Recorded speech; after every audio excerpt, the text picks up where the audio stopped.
So, this is a silk sarong. It's been hand printed and it's pure silk.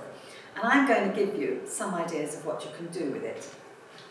First of all, we're going to fold this in two, because my lovely friend Kate's modelling for me. We're going to fold this in two, and we're going to make some armholes. So we're going to tie these two little bits in a knot in the top corner.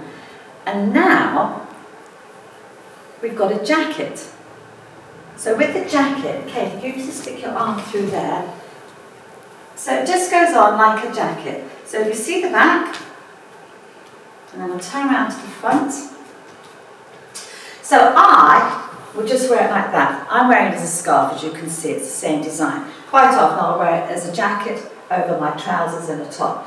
But Kate's got the kind of figure that we can really make this dress move. So we're going to take the sides, and we're going to go down to the tummy button. We're going to create this lovely V-neck. And because we've got all this spare silk, we're going to absolutely peel this in down to the tummy button. And with the buckle that you can buy online, you can knot it if you want to. You don't need a buckle, but if you use this buckle and pull this through, you get a nice little secure knot. Then underneath, you pull the silk across, so you get that there. You tuck that right the way under, so that when you hit the dance floor, you're not flashing your knickers. And that, if you don't mind turning around, is how you wear a silk sarong as what I would class as the $1 million dress.